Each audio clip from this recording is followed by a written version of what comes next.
स्वागत है आपका एक और नई वीडियो के साथ। मैं हूं आपका होस्ट आदित्य और आप देख रहे हैं व्रत कथाएं। तो शुभारंभ करते हैं।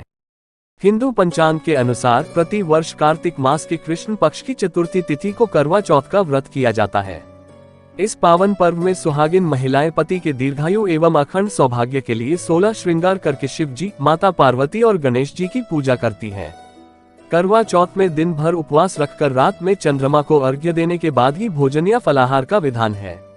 यह व्रत सौभाग्यवती महिलाएं अपने परिवार की परंपरा के अनुसार करती हैं। शास्त्रों के अनुसार इस दिन पूजा करने के साथ इन कथा का पाठ अवश्य करना चाहिए, तभी व्रत पूर्ण माना जाता है। आइए जानते हैं करवा चौथ व्रत कथा के बारे में।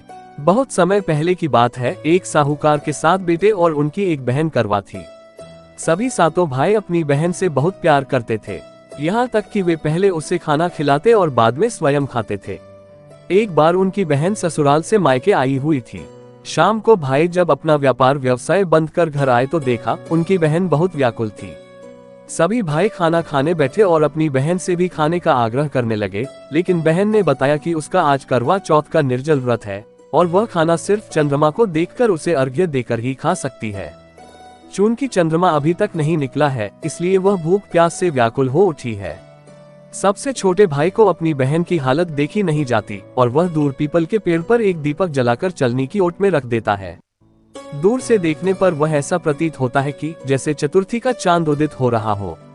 इसके बाद भाई अपनी बहन को बताता है कि चांद निकल आया है, तुम उसे अर्घ्य देने के बाद भोजन कर सकती हो। बहन खुशी के मारे सीढ़ियों पर चढ़कर चांद को देखती है, उसे अर्घ्य देकर खाना खाने बैठ जाती है। वह पहला टुकड़ा मुंह में डालती है तो उसे छींक आ जाती है। दूसरा टुकड़ा डालती है तो उसमें बाल निकल आता है और जैसे ही तीसरा टुकड़ा मुंह में डालने की कोशिश करती है तो उसके पति की मृत्यु का समाचार उसे मिलता है। वह बौखला जाती है। उसकी भाभी उसे सच्चाई से अवगत कराती है कि उसके साथ ऐसा क्यों हुआ। करवा चौथ का व्रत गलत तरीके से टूटने के कारण देवता उससे नाराज हो गए हैं और उन्होंने ऐसा किया है। सच्चाई जानने के बाद करवा निश्चय करती है कि वह अपने पति का अंतिम संस्कार नहीं होने देगी और अपने सतीत्व से उन्हें पुनर्जीवन दिलाकर रहेगी। वह पूरे 1 साल तक अपने पति के शव के पास बैठी रहती है, उसकी देखभाल करती है। उसके ऊपर उगने वाली सुईनुमा घास को वह एकत्रित करती जाती है। 1 साल बाद फिर करवा चौथ का दिन आता है। उसकी सभी भाभियां करवा चौथ का व्रत रखती हैं।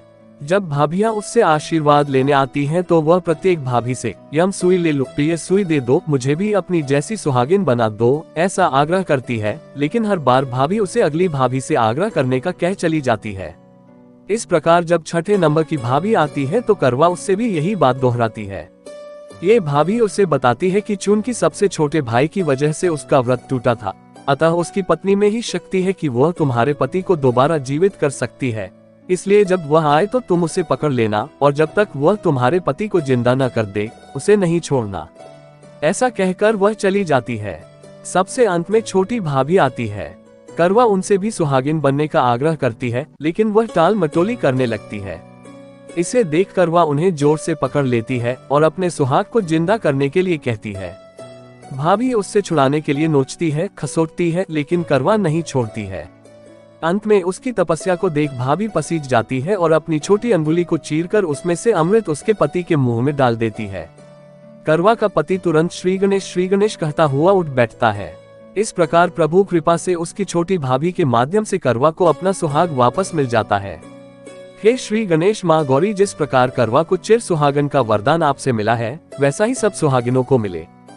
ऐसी ही अन्य जानकारी के लिए कृपया आप हमारे YouTube चैनल से जुड़िए।